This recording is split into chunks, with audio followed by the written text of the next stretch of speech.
할렐루야, 반갑습니다. 오늘 이란 전쟁에 대해서 좀 말씀드리려고 하는데, 여러분 동북아시아에서 깡패짓을 하는 나라가 하나 있어요.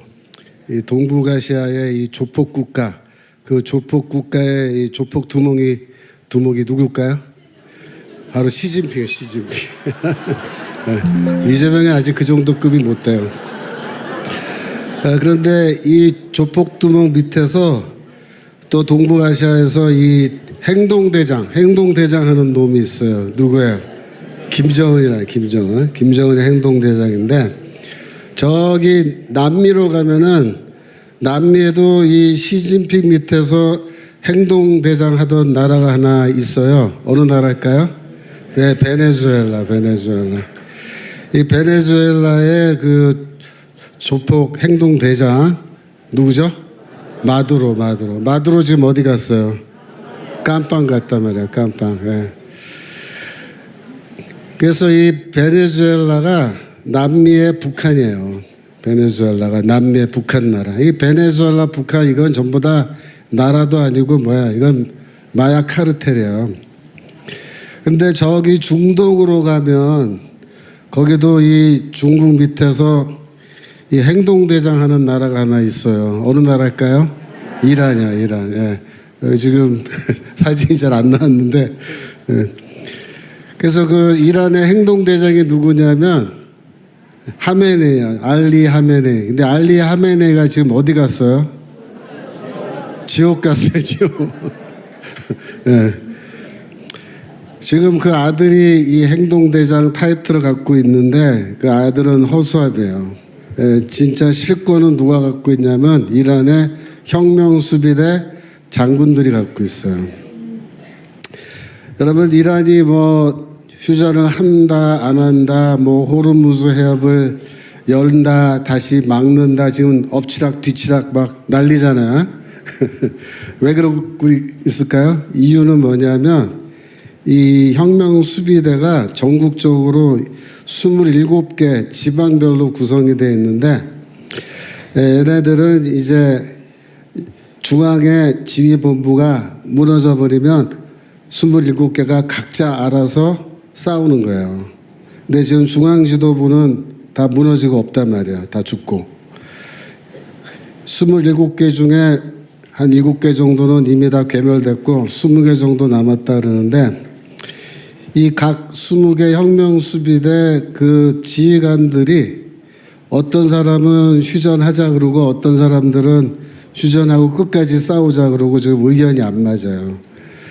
그래서 저기 파키스탄에서 회담 다 하고 결정 내리고 와도 이게 안 통하는 거예요. 그럼 왜 혁명수비대 장군들은 항복을 안 하려고 그러느냐? 이유는 하나예요. 그동안 이 혁명수비대가 꿀을 빨아왔기 때문입니다. 무슨 꿀을 빨았느냐? 이란은 원유를 팔아서 수입이 생기는 나라잖아요. 근데 하루에 이란이 원유를 팔아서 생기는 수입, 하루에 얼마 정도 벌 것 같아요? 하루에 6천억 원을 벌어요. 6천억 원. 네? 그러니까 자기들이 열심히 만든 것도 아니에요. 땅속에 묻혀 있는 건데 그냥 뽑아가지고 팔기만 하면은 하루에 6천억 원이 들어와요. 근데 그 많은 돈을 누가 주무르는 거야? 혁명수비대가 다 주물렀어요. 그러니까 혁명수비대 장군부터 거기 일반 사병들까지 다 그 돈으로 돈잔치를 한 거예요. 그런데 이제 만약에 미국한테 항복하고 이거 호르무즈 해협 다 열고 나면 어떻게 돼요? 목숨은 건지지만 돈도 잃어버리고 권력도 잃어버리는 거예요. 그러니까 싫다는 거예요. 싫다. 끝까지 우리는 꿀 빨겠다는 거예요. 그래서 지난주에 파키스탄에서 미국의 벤스 대통령이 가서 회담을 했는데, 그때 뭐라 하냐면은 핵무기 5년간 안 만들겠다 그랬다는 거예요. 5년간. 그러니까 미국이 그 말 듣고 회담 그만하자 그러고 보따리 싸서 그냥 벤스가 비행기 타고 와버렸어요. 왜 5년이냐? 5년이면은 트럼프가 이제 퇴임하고 대통령 바뀐다 이거예요. 그럼 우리 또 만들 거다 그 얘기 한 거예요. 그래서 벤스 대통령이 비행기 타고 이제 미국으로 가고 있는데 트럼프가 바로 어떻게 했어요? 이란의 모든 바다를 다 봉쇄했어요. 넘겨주세요. 예, 보이시죠? 저기 이란이라는 나라가 봉쇄하기 딱 좋아요. 저기 호르무즈 해협 바깥에 그 앞바다만 딱 막아버리면요, 아무도 이란으로 들어왔다 나갔다 할 수가 없어요. 그래서 이렇게 해상 봉쇄를 해놓으니까 지금 난리가 난 거예요. 항복하자, 휴전하자, 안 된다. 막 지네들끼리 이제 치고받고 싸울 것 같아요. 그런데 이 해상 봉쇄를 해놓으니까 누가 제일 타격을 받았을까요? 중국이 제일 타격받았어요. 중국. 왜 그러냐면 중국이 지금 이란에서 원유를 막 실어와야 되는데 그동안 전쟁 때문에 못 실어왔잖아요.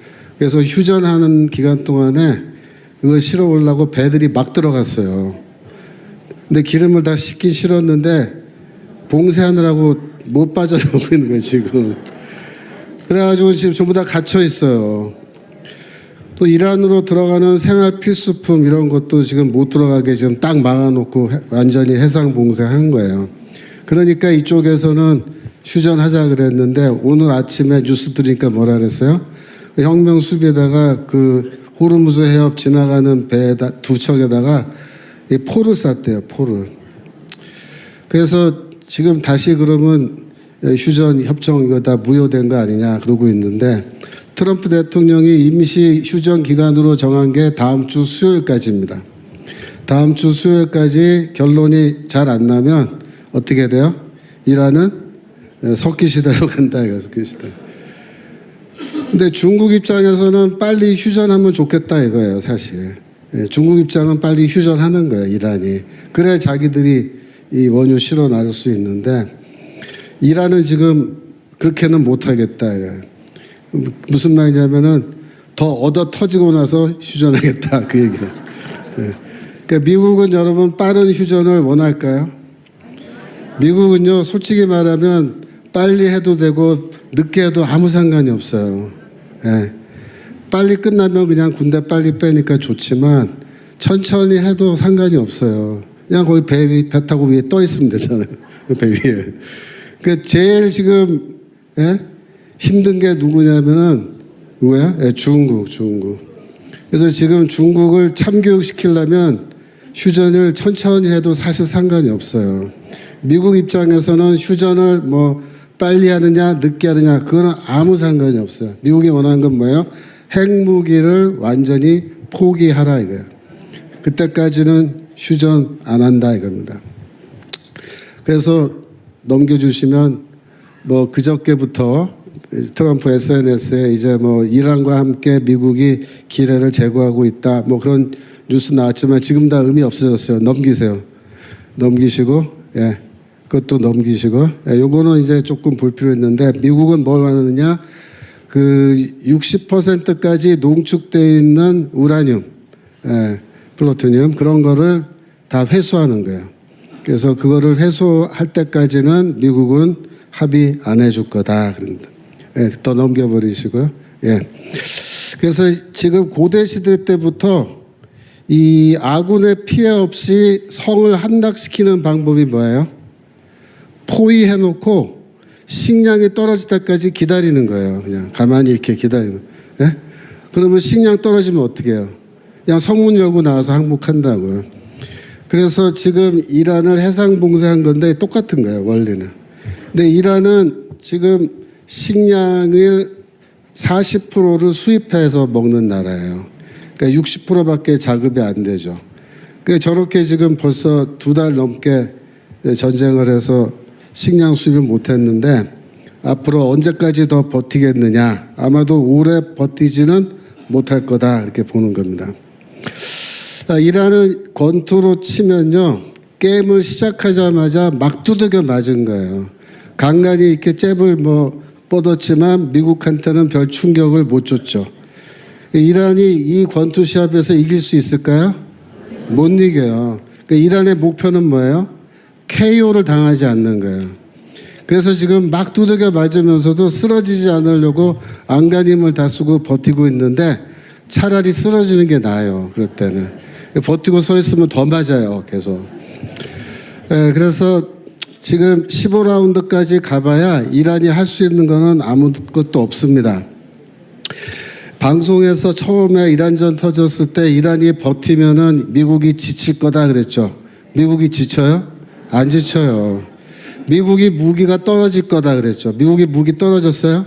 안 떨어졌어요. 미국은 이 전쟁 시작하기 전에 세계 곳곳에 있는 창고에 넣었던 오래된 미사일하고 오래된 폭탄 다 꺼내가지고 다 옮겨놓고 그거 다 썼어요. 이거 다 쓰고 나면 어떻게 해야 돼요? 새로 만들어요. 새로 만드는데 더 최신형으로 만듭니다. 그래서 다음번 전쟁은 더 최신형으로 무기를 다 교체해서 전쟁을 할 텐데 다음번 전쟁을 한다면 어디서 할 것 같아요? 바로 동북아시아입니다. 그래서 이란이 사실 항복을 안 해도 미국은 상관이 없습니다. 왜냐하면 이미 전쟁에 승리했기 때문입니다. 미국 입장에서는 항복을 안 해도 그냥 계속 때리고 싶은 만큼 다 때리는 거예요. 그래서 항복 안 해? 안 해도 돼. 계속 맞아. 해복하지 마. 한참 때린 다음에 이 정도면 됐어. 오늘 여기까지. 나 집에 간다. 그러고 그냥 가는 거예요. 너 까불면 내일 또 올 거야. 그러고 가는 거예요. 이렇게 해도 돼요. 그래서 뭐 언론에서 미국이 뭐 출구 전략이 있다 없다 그러는데 미국은 처음부터 출구 전략 같은 거 필요 없어요. 그런데 여러분 생각해 보실 건 뭐냐면은 이 이란 전쟁이 지금 2달 넘게 이렇게 지속되고 있지만 2달 가까이, 아직 2달 안 넘었네. 2달 가까이 지속되고 있지만 사실상 미국은요 오래전에 승리를 결정지었어요. 근데 질문은 뭐냐면은 미국이 이란 전쟁에서 승리를 결정지은 순간이 언제냐 하는 겁니다. 언제일까요? 승리를 결정지은 순간은 전쟁이 시작한 바로 그 순간이었습니다.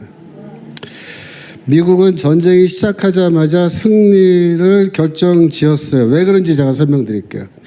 그러니까 이번에 이란 전쟁은 역사상 인류가 전쟁을 했지만 아주 새로운 방식으로 최초로 전쟁을 한 그런 전쟁이에요. 무슨 말이냐면 전쟁의 모델이 바뀌었어요. 그 전까지는 전쟁을 어떻게 했냐면은 사령관이, 지휘관이 명령을 내리면 그 지휘관의 명령에 따라서 전쟁을 했어요. 뭐 미사일 쏴 그러면 쏘고, 뭐가 날라오면 뭐가 날라옵니다 그러면 어떡하지? 그러면 참모가 뭐를 발사해서 막으시면 됩니다. 그럼 빨리 쏴. 그럼 이렇게 인간이 명령을 내려서 지금까지 전쟁했는데 이번 이란 전쟁은 어떻게 했어요? 예, 인공지능에 의해서 전쟁을 한 거예요. 그러니까 전쟁하기 전에 뭘 준비하냐면은 우리가 갖고 있는 모든 자산을 다 컴퓨터의 데이터베이스에 입력을 하는 거예요. 그 다음에 상대편이 갖고 있는 모든 미사일, 뭐 레이더 기지, 뭐 포대 할 것 없이 그걸 다 입력하는 거예요. 그런 다음에 인공지능에게 이거 어떻게 전쟁하면 가장 효율적으로 할지 네가 계획 세워봐. 그러면 얘가 쫙 계획을 세워버려요. 근데 시작해 그러면 바로 그냥 시작하는 거예요. 그래서 무슨 뭐 인간이 공격 계획 세우고 방어 계획 세우고 그런 게 아니고 컴퓨터 인공지능이 다 이거를 계획을 세워서 진행을 했는데 이렇게 하다 보니까 초반에 다 끝나는 거예요. 쉽게 말하면 요이 땅 시작하고 그냥 빠바바바박 하고 끝나는 거예요. 네, 전쟁이. 그래서 시작할 때 뭐 레이더망 마비시키고 장립 만들어 놓은 다음에 뭐 미사일이 들어가고 그리고 뭐 자세하게 설명할 수 있지만 하여튼 전쟁 시작하자마자 몇 시간 안에 다 끝난 거예요, 사실상. 예. 여러분 그렇게 하려면 어떻게 하면 되냐면 미리 공격 목표를 다 확보하고 좌표를 다 확보해야 됩니다. 근데 만약에 좌표를 확보하지 못한 게 있으면 어떻게 돼? 거기서 미사일이 날라오는 거예요. 그러면 딱 뜨자마자 어디에 미사일 떴다. 그러면 거기 미사일 기지가 있구나. 바로 때려버려요. 그 다음에 날라온 거는 요격해버린단 말이에요. 이렇게 되니까 금방 다 정리가 돼버리는 거예요. 그 다음에 어떻게 해요? 비행기가 이제 폭격기가 폭탄 들고 가서 그냥 떨어뜨리고 다 끝내는 거예요. 이렇게 해가지고 미국이 지금까지 13,000개의 목표물을 타격했습니다. 그래서 지금은 더 이상 타격할 게 없는 거예요. 지금은 민간 시설만 남아있는 거예요. 그래서 말 안 들으면 이제 달이나 뭐 원자력 발전소 같은 민간 시설을 폭격하겠다 지금 그렇게 하는 거예요. 네, 군사 목표는 다 끝났기 때문에. 이러한 식의 전쟁은요, 미국만이 할 수 있는 전쟁입니다. 소련 이런 전쟁 할 수 있어요? 우크라이나에서 지금 진흙밭에서 막 뒹굴고 있어요. 돌격 앞으로 하고 있고 1차 대전 때 하던 거 하고 있어요 지금. 예? 또 2월 28일에 전쟁 시작하자마자 첫째 날 최고 지도자 하메니 포함해서 12명이 그 자리에서 즉사했습니다. 그죠? 그게 시작이에요. 그 다음에 12시간 안에 48명이 죽었어요. 지도자들.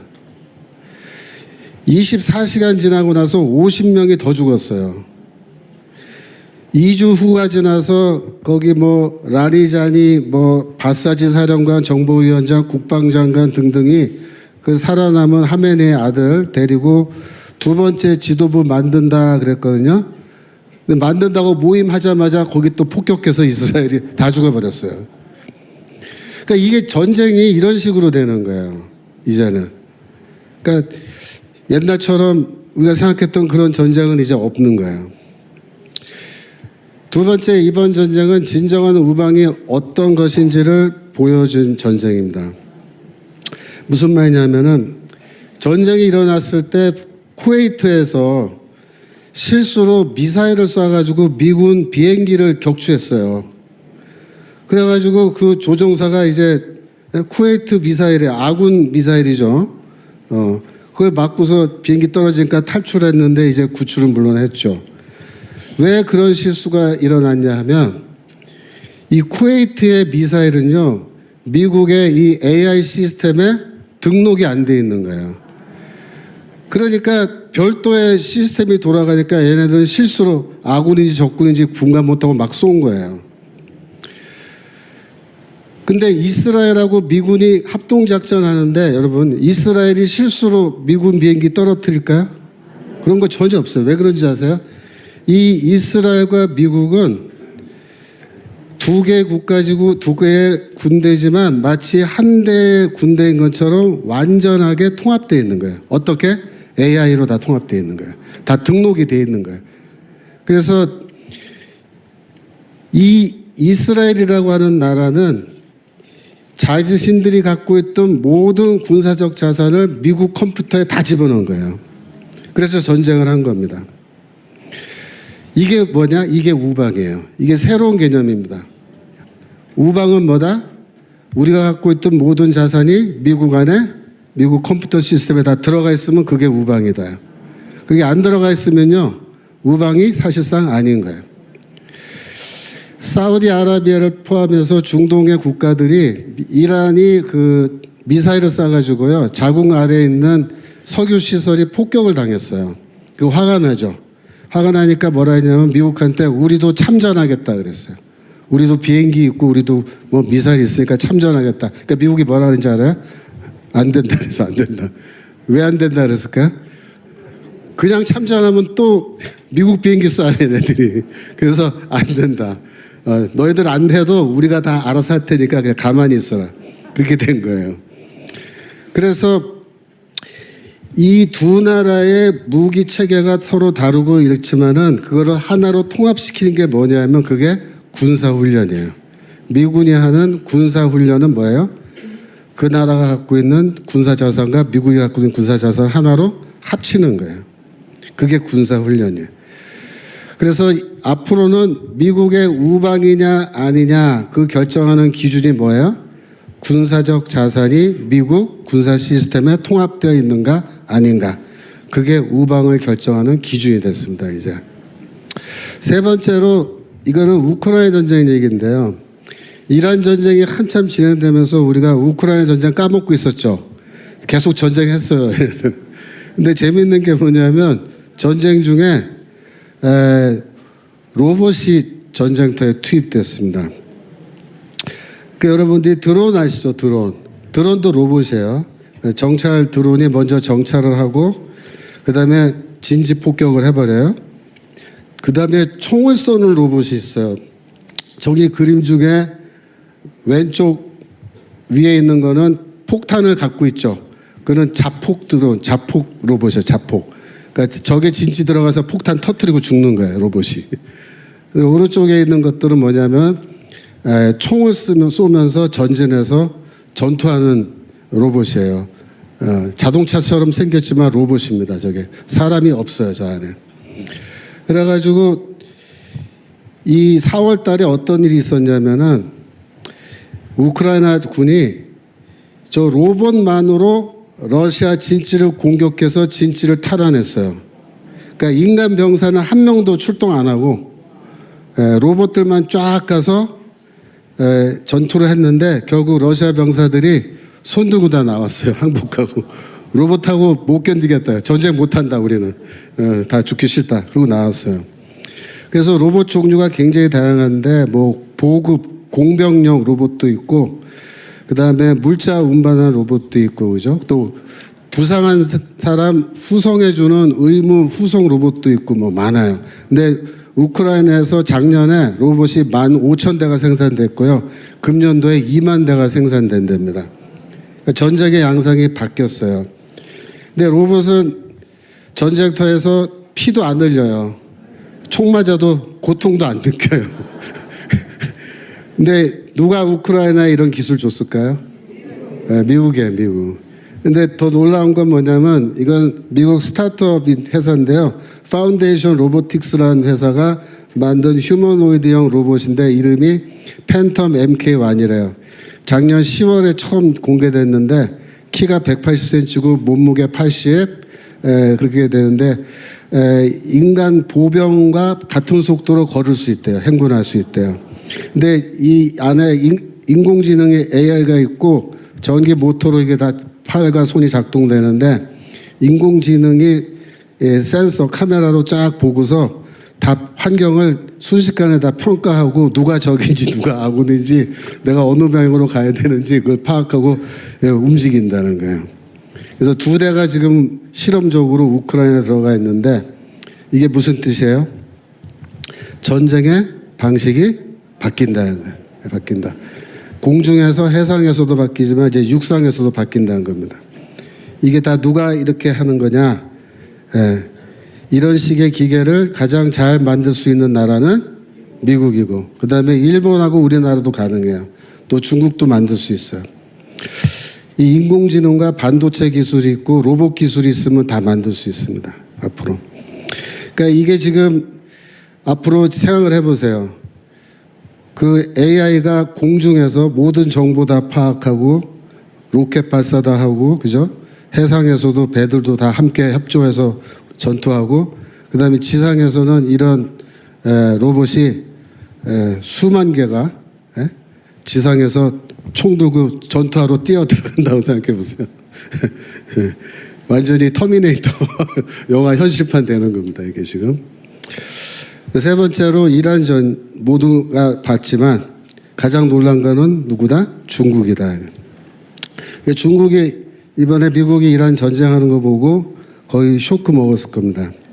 그러니까 대만에서 또 남중국해에서 미국이랑 이란이 만약에 한판 한다 그러면요 어떤 일이 벌어질지 다 이제 보게 된 거예요.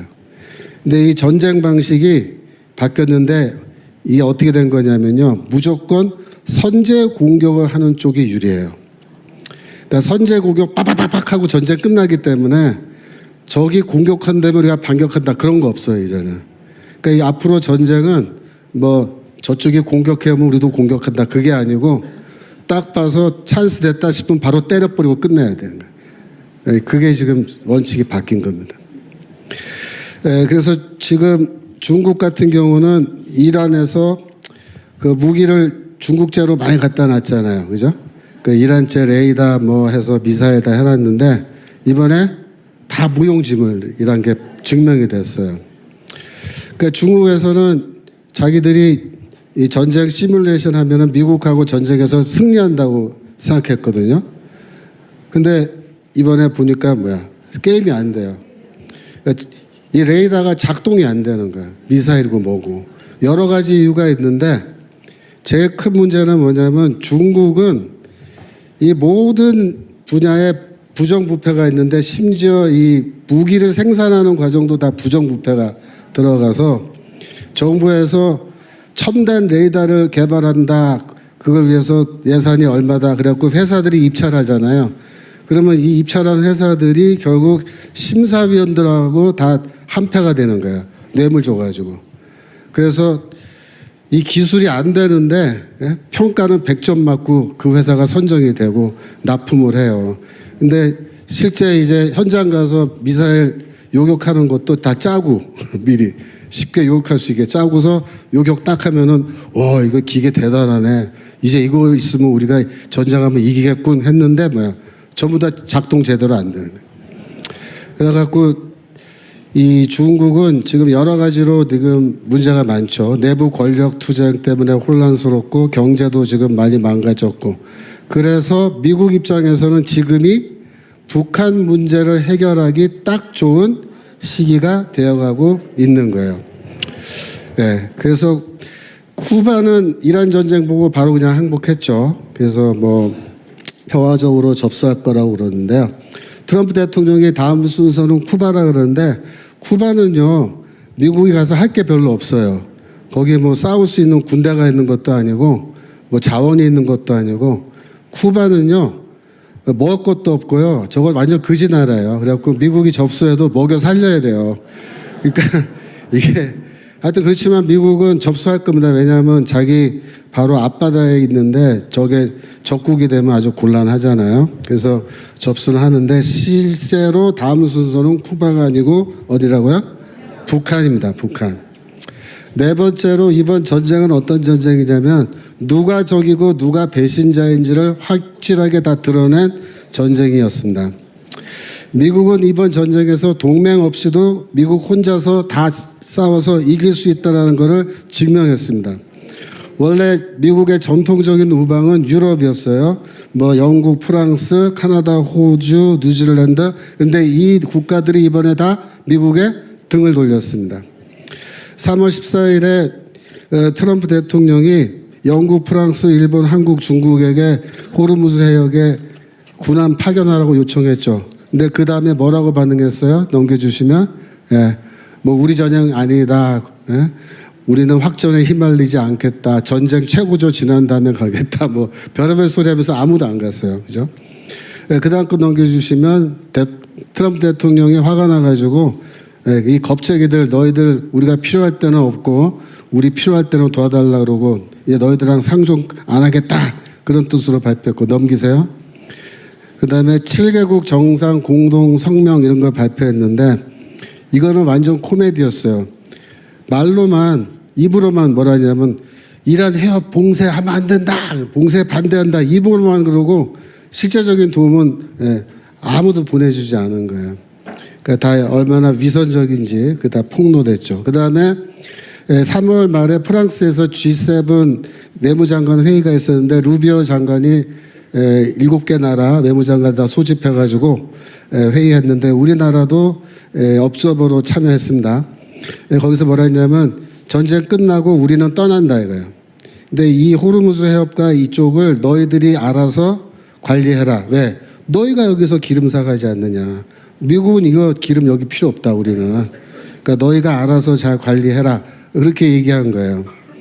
그런데 하나 넘겨주시면 며칠 전 건데 며칠 전에는 나토에서 지원이 필요하냐고 물었는 전화가 왔대요. 그래서 뭐라 했냐면 석유 사러 올 거 아니면 오지 말아라 그러면서 이 종이 호랑이 종이 호랑이에 불과하다 그러면서 아주 대놓고 불쾌한 얘기를 했습니다. 넘기시면은 그러면서 뭐라 그랬냐면 사우디아라비아 아랍에미레이트 그다음에 카타르 같은 나라에게 감사하다고 트럼프가 이렇게 SNS를 올렸어요. 이게 무슨 얘기냐면요. 이번 전쟁을 하면서 유럽 국가들은 다 등을 돌렸는데 중동 국가들은 사실 그동안 이 군사력을 많이 키우지 않았어요.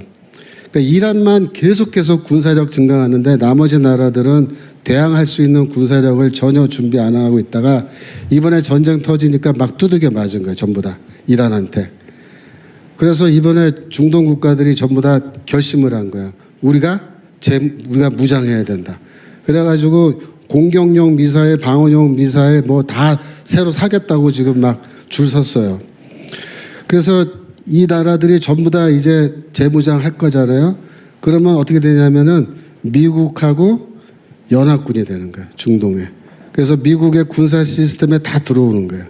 그러니까 미국은 이제 어떻게 됐냐면 이번 이란 전쟁 하면서 그동안 이 중동에 있는 대부분의 나라들이 그렇게 친미는 아니었다고요. 사우디아라비아 빼놓고. 근데 대부분 나라들이 이번에 다 친미로 돌아섰습니다. 그래서 미국은 이번에 중동 지역에서 사실상 동맹을 많이 얻었어요. 중동이 다 미국의 손에 들어간 겁니다. 그래서 이제 전쟁 끝나면은 중동에 하나의 중동판 나토라 그래요. 나토. 중동의 나토를 만들고 미국이 중심이 돼서 이제 행동을 할 거다. 군사적으로 하나가 되는 그런 결과가 된 겁니다. 넘기셔서. 그러면 일본은 어떻게 됐느냐. 7개 국가 중에서 일본도 뭐 배는 안 보냈죠. 그죠? 하지만 일본은요, 상황이 좀 달라요. 일본은 미리 다 미국하고 협상을 다 했어요. 어떻게 했냐면요. 일본은 첫 번째로 미국의 골든돔에 참여하기로 했습니다. 골든돔이 뭐냐면 미국이 우주 방어체계라 그래요. 그래서 미국이 중심이 돼서 이 대륙간 탄도미사일 다 막는 이 요격 시스템, 거기에 일본이 들어가기로 했어요. 그 다음에 극초음속 미사일 요격하는 시스템을 공동으로 개발하기로 약속했습니다. 그 다음에 미국의 그 미쓰비시 알죠? 미쓰비시가 이 패트리어트 미사일을 생산하기로 그렇게 약속을 했어요. 근데 미국에서 1년에 로키드 마틴에서 1년에 600개 만들 수 있어요. 그런데 미쓰비시가 라이선스를 받아서 대신 생산하는 거야. 그러니까 일본은 몇 개 만들 수 있냐? 1년에 2,000개 만들 수 있습니다. 엄청 많이 만들죠. 그래서 2,000개 만들어서 미국한테도 주고 자기들도 갖는 거예요. 왜냐하면 이제 북한이랑 중국 때문에 일본도 요격 시스템이 필요하니까 방어하기 위해서 갖는 겁니다. 그 다음에 3월 14일에 미국은 일본과 560억 달러 원유 천연가스 구입 계약을 했어요. 그때 뭐 호르무즈 해협 뭐라 가라 그런 말 하기도 전에 일본은 아예 거기서 기름 못 사온다는 거 딱 판단하고 미국에다가 우리 기름 사겠습니다 그런 거예요. 그러니까 미국은 이렇게 현명하게 가는 거예요. 현명하게. 예? 근데 우리는 지금 일본처럼 그렇게 빨리빨리 움직였으면은 미국한테 신용을 얻었을 텐데 우리는 지금 정반대라고 있죠. 그죠? 그래서 일 다 터지고 나서 지금. 예. 근데 일본은 왜 배를 안 보냈냐면 이 자위대는 일본 헌법에 따르면 외국으로 파병이 안 되게 돼 있어요. 그래서 일본은 우리 헌법 바꿔달라는 거예요. 헌법 바꾸면 우리가 보낼 수 있다. 예. 그래서 아마 전쟁 끝나고 아마 미국이 일본 헌법 바꾸는 것도 허락해 준 가능성이 있습니다. 그 다음에 말라카 해협도 이제 미국이 관리하기로 그렇게 됐어요. 4월 13일에 미국이 인도네시아와 군사방어 협약을 맺었습니다. 그래서 넘겨주시면 이건데요. 이 내용이 뭐냐면 미국이 인도네시아를 군사 현대화 및 역량 강화시켜주고 훈련시켜주고 전문 군사교육 시켜주고 그 다음에 훈련하고 작전 협력하기로 했다는 거예요. 이게 뭐예요? 군사동맹이에요. 그러니까 인도네시아랑 왜 군사동맹을 맺었느냐 보세요.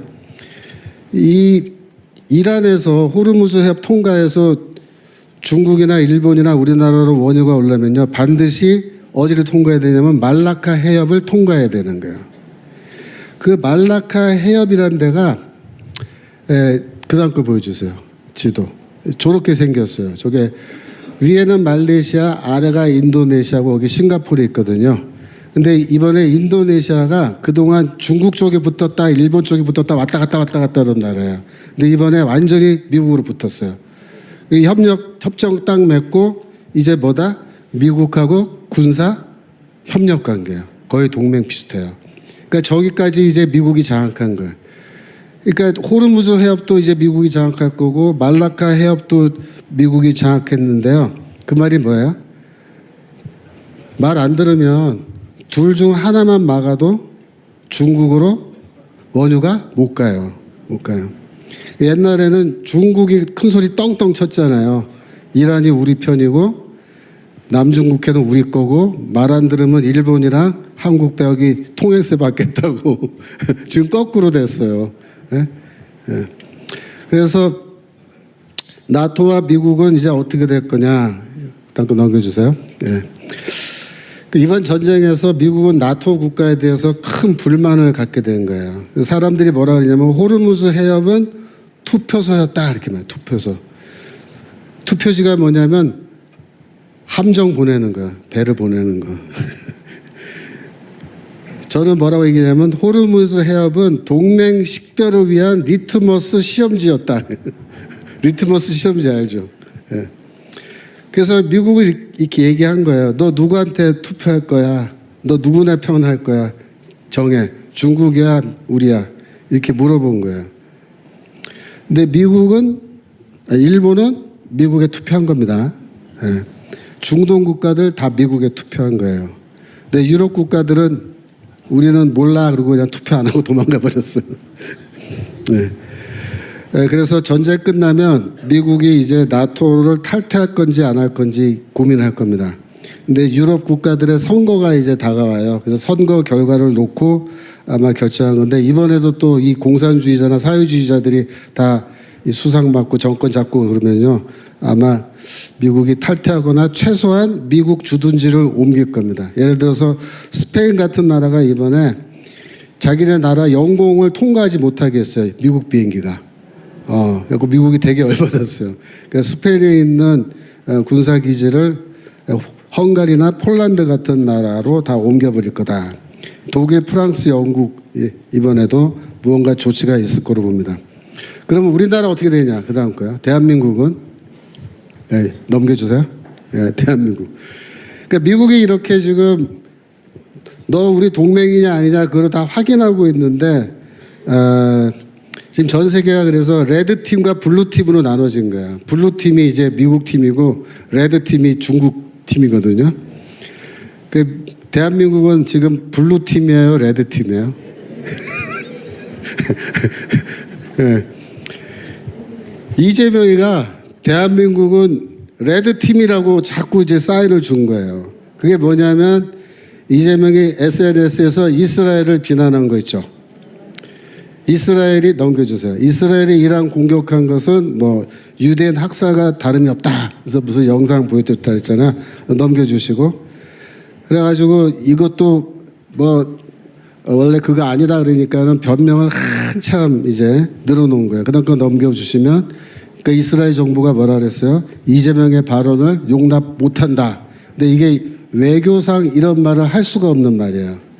용납 못한다 이런 말은 거의 범죄자나 적국한테만 하는 말인데 우리나라가 이스라엘의 적국이 된 거죠, 실제로. 그러니까 그 다음에 또 SNS를 뭐라 올렸냐면요. 넘겨주세요. 뭐 끊임없는 반인권적, 반국제법적 행동으로 뭐 고통받는데 뭐 한 번쯤 되돌아볼 만도 한데 실망이다 어쩌고 저쩌고 그러면서 또 궁시렁 한나라 대통령이 그 다음에 또 넘겨주세요. 오목 좀 준다고 명인전 훈수하는 분들 훈수까지 좋은데 판에 엎어지면 안 된다. 지구 침공 화성인 편들 태세다. 일단 지구부터 구하고 이게 뭔 멍멍이 짖는 소리예요. 이게 지금 그러니까 지금 미국이랑 이스라엘이 이란하고 전쟁하고 있는데 지금 이스라엘을 비난하고 공격하는 건 뭐야? 미국을 공격하는 거예요. 그러니까 이스라엘과 이란 사이에 그 관계는요, 인권을 뭐 어쩌고 저쩌고 그렇게 말할 수 있는 관계가 아니에요. 제가 증거 보여드릴게요. 이게 뭐냐면요, 그러니까 이란이 2013년도에 이걸 이제 만들어갖고 미사일을 만들어갖고 저기 히브리어로 뭐라고 썼냐면 이스라엘에게 죽음을이라고 쓴 거예요. 저 히브리어가. 이게 어디에 나왔냐면 이스라엘 신문에 2023년도에 나왔습니다. 이거는 뭐냐면은 Foreign Policy라는 신문인데 2024년도에 그다음 글이 뭐죠? 신문 기사에 실린 사진이에요. 그러니까 저기 테헤란이거든요. 테헤란. 이란 수도. 테헤란의 거리인데 거리에 큰 그림을 그렸잖아요. 그림이 뭐예요? 각종 미사일을 잔뜩 그려놓은 거예요. 그런데 거기 뭐라고 썼냐면은 이스라엘은 이란의 미사일을 이길 수 없다 이렇게 써놓은 거예요.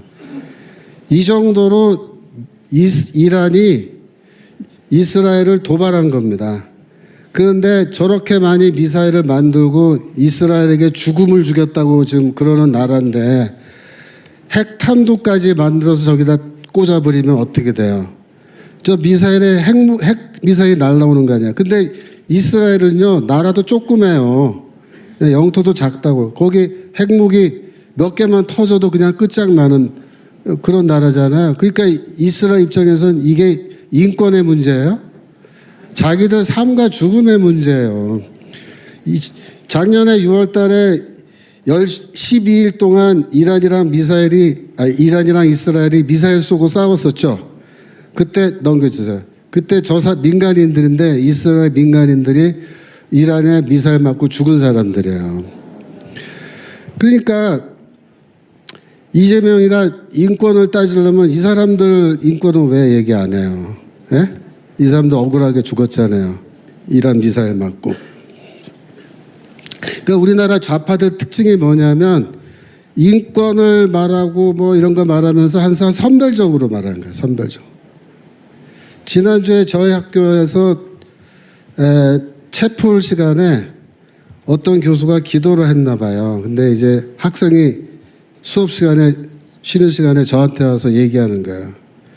교수님 그러면서 왜 오늘 채플 시간에요. 그런 거예요. 그래서 뭐 그랬더니 그 어떤 교수님이 세월호 기도를 했어요. 세월호 기도. 세월호 12주년이라고 예? 그 채플 시간에 그 희생자들 위해서 기도를 했다는 거예요. 그래서 내가 물었어요. 그 무안공항에서 희생된 사람 위해서는 기도 안 해야 돼? 안 한대. 왜 그래요? 선택적으로, 선별적으로 자기들의 편의에 따라서 자기들에게 유리한 경우만 인권 외치고 뭐 이런 기도하고 이런 거죠. 근데 이재명이가 지금 그런 SNS 쭉 쓴 거는요, 상당히 의도적입니다. 의도적이에요. 뭐예요? 우리는, 대한민국은 레드팀이다. 우리는 이란 편이고, 중국 편이고, 또 베네수엘라 편이고, 북한 편이고, 이런 거예요. 그러니까 그 말이 무슨 뜻이냐면, 우리는 이쪽 편이니까 자꾸 오라가라 하지 마. 예, 그런 거예요. 뭐 배 보내라 어쩌라 이런 말 하지 말라는 거야. 우리 이쪽 편이니까 얘기해도 안 보내겠다. 알아들었냐 그 얘기야 지금. 그러니까 기가 막힌 메시지입니다 이게. 그런데 더 결정적인 건 뭐냐면 이란에 50만 달러 규모의 재난지원금을 보내겠대요. 지금 전쟁하고 있는데 미국이 그 전쟁하고 있는 상대편 국가에다가 돈을 갖다 준다? 이건 뭐예요? 이건 너무 노골적으로 얘기한 거야. 노골적. 돌려 말한 것도 아니야. 이건 너무 노골적으로 우리는 밥니다. 이건 밥니다. 그래서 이게 지금 큰 문제입니다. 자, 미국이 어떻게 할까요? 이제 앞으로 이란 전쟁이 끝나면 아마도 미국은 당분간 미국 국내 문제에 신경을 많이 쓸 걸로 예상이 돼요. 왜냐하면 11월 달에 중간선거가 있고 중간선거에서 공화당이 이기기 위해서 선거 제도를 개선하지 않으면 안 돼요. 근데 여전히 지금 선거법 개정을 둘러싸고 문제가 아직 해결 안 됐기 때문에 아마도 트럼프가 부정선거에 관한 수사 결과 이런 것도 막 발표하고 선거 사범들 다 구속시키고 막 이런 식으로 해가지고 분위기를 좀 바꾼 다음에 이 선거법을 통과시키거나 그렇게 하지 않을까 생각합니다. 그래서 중간 선거에서 공화당이 이기면은 미국은 내년부터 상당히 이제 자신감을 가지고 북한 핵 문제를 다루기 시작할 거로 예상합니다. 그래서 트럼프의 궁극적인 적은 누구냐? 중국이에요. 근데 중국하고 5월 14일, 15일에 이제 정상회담이 예정되어 있는데 아마 그때쯤이면은 이란 전쟁이 마무리되어 있을 겁니다. 그래서 미국은 사실상 이 중국 정상회담 하기 전에 중국 문제, 아니 이란 문제를 해결하고 또 베네수엘라 문제도 다 해결하고 이제 만나러 가는 거예요. 그러니까 베네수엘라는 지금 어떻게 되어 있냐면요. 베네수엘라 정부가 사용하는 모든 돈 있죠. 그러니까 정부의 그 예산이나 이거 지출하는 거, 그걸 전부 다 미국 은행의 허락을 받고 하게끔 이렇게 되어 있습니다. 그러니까 실제로 베네수엘라 정부의 재정을 미국이 관리하는 거예요. 그러니까 석유 판돈부터 해서 애들 월급 준 것까지 다 미국이 딱 주고 이제 하는 거예요. 그러니까 이게 뭐냐면요. 베네수엘라는 미국의 뭐 52번째 주가 됐다 뭐 이런 말도 누가 하더라고요. 근데 뭐 그 정도는 아니고, 여러분 푸에르토리코 아세요? 푸에르토리코가 미국의 식민지예요. 사실상 그 섬나라인데, 그런데 그 나라는요 매년 투표를 해요. 뭘 투표하냐면, 우리가 미국 식민지인데 미국에서 독립할 건지 안 할 건지를 놓고 매년 투표를 해요. 투표하면요 98%가 우리 계속 식민지 하자. 그래서 계속 식민지로 있어요. 근데 좋은 점이 뭐냐면 푸에르토리코는요 그 사람들 다 미국 여권 갖고 있어요. 미국 여권 갖고 있고, 그 다음에 비행기는 국내선이에요. 그러니까 미국에서 푸에르토리코 가면 국내선이에요. 그냥 타고 내리면 돼 이렇게. 그래서 제가 보기에는 베네수엘라는 푸에르토리코 같은 미국 식민지가 됐다고 이제 보시면 될 것 같아요. 그게 해결된 거예요. 근데 이제 이란도 이렇게 됐기 때문에 미국은 뭐 시진핑이랑 만나서 트럼프가 회담장에서 뭐 옥신각신하고 거기서 뭐 해가지고 딜을 해서 이기고 그런 게 아니에요. 이미 다 이겨놓고 가서 만나는 거예요. 그래서 이 회담은요 사실 미국이 다 이겨놓고 하는 회담이라서 이제 미국이 회담의 주제를 뭘로 잡을 건지가 이제 관심사예요. 제가 보기에는 제가 만약에 트럼프라면요 배상금 요청할 것 같아요. 배상금. 왜냐하면 코로나 있죠. 코로나 때문에 미국에서 엄청난 손해 봤거든요. 그러니까 거기도 뭐 가게들 막 망한 가게도 많고요. 동네마다 죽은 사람도 많고 병 걸려서 애 먹고 뭐 힘든 사람도 많거든요. 후유증 뭐 이런 거. 그거 전부 다 돈으로 환산해 보세요. 그 미국에서 겪은 거 돈으로 해가지고 그 저기 배상금 물어내라. 그러면요 이거 난리 납니다. 시진핑이 우리 돈 없다고 이제 뒤로 나자빠지잖아요. 그러면 네가 갖고 있는 미국 채권 다 무효로 할게. 그래도 돼요 이게. 그러면 이제 아주 그냥 볼만할 겁니다. 그런데 이제 미국은 중국을 이제 앞으로 제압해야 되는데, 중국을 제압하기 위해서는 제일 먼저 북한을 제압해야 됩니다. 그래서 지금 슬슬 무슨 말이 나오냐면 북한 핵무기하고 대륙간 탄도미사일에 대해서 미국 측에서 이야기가 나오고 있어요. 그동안에 뭐라 그랬냐면은 바이든 정부 시절에는 북한이 아직 대륙간 탄도미사일을 완성하지 못했다 그렇게 얘기했었어요. 근데 지금 뭐라 하냐면 타격 가능하다 이렇게 나와요.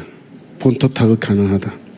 이미 핵탄두는 60개 이상 만들었다고 봐요. 소형화된 핵탄두를.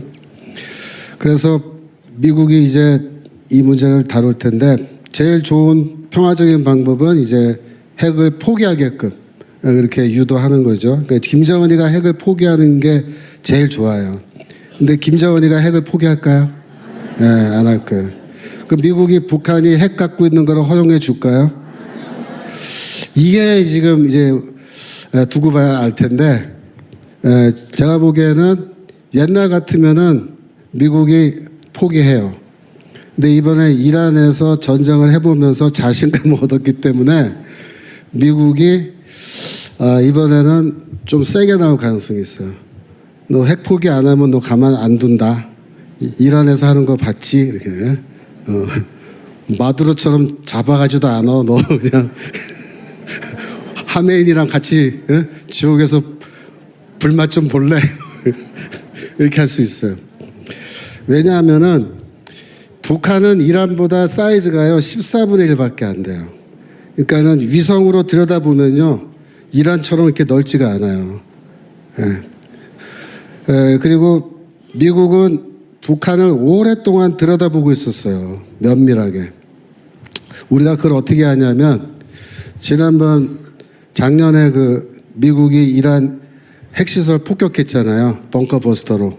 그거 할 때 미국 측에서 특수한 임무를 갖고 있는 대령인가 하는 고위 장교가 나와서 브리핑을 한 적이 있어요. 뭐라고 브리핑했냐면 우리는 이란이 핵무기를 만들어서 어디에 관리하는지 그동안 계속 지켜보고 있었는데 미국 군대 안에 그것만 하고 있는 부대가 따로 있다 그랬어요.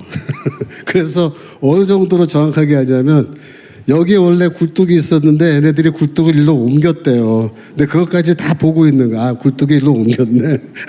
그래서 이번에 굴뚝으로 벙커버스터를 넣은 거예요.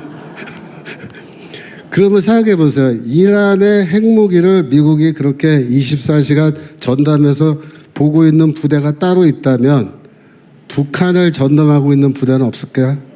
있어요. 있다고 보는 게 합리적이에요.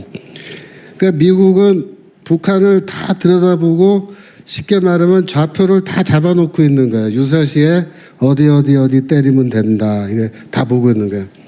며칠 전에 정동영이가 국회에서 북한의 평안북도 구성이라는 곳에 핵시설이 있다라는 발언을 한 거예요. 근데 이거는 지금까지 공개되지 않은 정보인데 정동영이가 딱 공개해버린 거예요. 그래서 미국 측에서 이거는 원래 기밀인데 미국이 우리나라에 준 기밀인데 이거를 국회에서 공개하면 어떡하냐.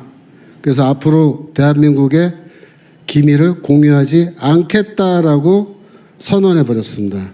그러니까 매일같이 이 미국 측이 새로 획득한 기밀이 50에서 100페이지래요. 그거를 매일같이 한국에다가 줬대요. 너희들도 읽어보고 분석해 보라고. 근데 그거 이제 안 하는 거예요. 근데 정동영이는 저 얘기를 왜 했을 것 같아요?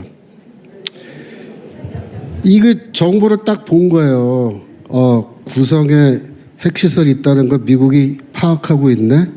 근데 북한은 이거 몰래 좀 숨겨놓고 있어서 미국이 모를 줄 알고 거기다 보관하고 있는데 그러면 유사시에 미사일로 바로 구성에 있는 핵무기 다 폭파될 텐데 이거 북한한테 알려줘야 되는데 요즘에 대화도 안 되고 어떡하지 그런 거예요. 북한한테 이쁜 짓은 좀 해야겠는데 방법이 없으니까 어떻게 국회에 나와서 떠들어 버린 거예요. 북한에서는 뭐라 그랬어요? 정동영이 저 정동물에 그래도 공화국을 위해서 열심히 하고 있구만. 그랬을 거 아니에요. 저 간첩 같은 놈이에요. 저 간첩질한 거예요. 기밀 누설한 거예요. 어떻게 해야 돼요? 당장에 잘라야 되는데 저걸 안 자르고 그냥 저러고 있는 거예요. 그래서 지금 솔직히 말하면 미국은 북한의 모든 시설 다 알고 있고 좌표 다 찍어놨고 그리고 미국이 일본이랑 우리나라가 같이 합동 군사훈련 하잖아요. 1년에 한 번씩. 그게 뭐 하는 거예요? 좌표 찍어놓은 것 우리가 갖고 있는 모든 자원 다 컴퓨터에 집어넣고 AI에 돌려서 시뮬레이션 해가지고 유사시에 공격하게 되면은 어디가 뭘 때리고 어디가 뭘 때린 거를 한번 다 해보는 거예요. 이렇게.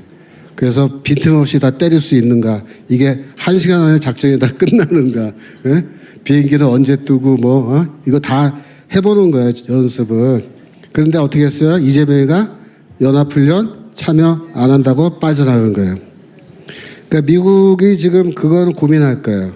그러니까 만약에 내년도 돼서 북한 핵 문제 다루는데 북한이 핵 포기 안 해서 결국 군사적으로 해결해야 된다고 할 것 같으면 한미일 합동으로 이번에 이란에서 한 것처럼 그렇게 해야 돼요. 그래 한 번에 하면요. 한 번에 끝나요. 1시간도 안 돼요. 빠바바박 하고 그냥 끝날 거예요. 그러면은 김정은이랑 내각 다 날아가고 다 끝나는 거예요. 그런데 문제는 뭐냐면 남한은 우리 대한민국은 같이 안 하겠다고 지금 빠져나왔잖아요. 미국 입장에서는 그러면 대한민국 빼고 일본하고 미국만 가서 하려고 할까요? 그게 힘들어요. 이게 셋이가 같이 해야 이게 더 효과적으로 때릴 수 있기 때문에 미국 입장에서는요, 북한을 손보려면 어떻게 돼요? 사실상 남한을 먼저 손을 봐야 되는 상황이에요. 그렇게 돼 있어요. 예, 지금. 예.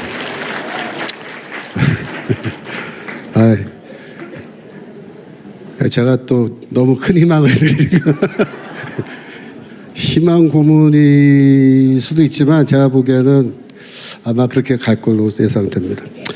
얼마 전에 스팀슨이라는 미국의 유명한 연구기관입니다.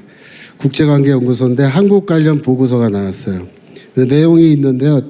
제가 대충 읽어봤는데 한마디로 뭐라고 돼 있냐면 한국은 이미 중국에게 다 먹혔다. 그렇게 돼 있어요. 그래서 한국 선거에 이미 중국이 다 개입하고 있고 이렇기 때문에 한국은 이미 중국에 넘어간 상황이니까 이거를 다시 잡아오려면은 어떻게 될 거냐. 이거는 이제 미국이 고민을 해야 되는 거예요. 그래서 지금 우리나라의 경우는 우리가 미국의 우방국이기 때문에 뭐 마두로 잡아가듯이 이재명이 잡아가지는 않아요. 미국이 그렇게 못해요. 그다음에 하메네이 죽이듯이 뭐 이재명이 뭐 제메네이 이렇게 참수할 수도 없어요. 그러니까 다른 방식으로 할 거예요. 그러니까 뭐 관세를 세게 때릴 건지 환율 조작국으로 지정해서 이거를 경제를 어렵게 만들 건지 여러 가지 방법이 있는데 최근에 이재명이 대북 송금 사건이 지금 떠올랐죠. 그러니까 이게 지금 미국 입장에서도 연구를 좀 많이 해야 될 거예요. 그러니까 서영교가 지금 큰일 하고 있습니다. 우리 서영교 위해서 박수 한번 하겠습니다. 네. 서영교. 이 민주당 소속 국회 법사위원회 위원장인데 진짜 너무 훌륭해.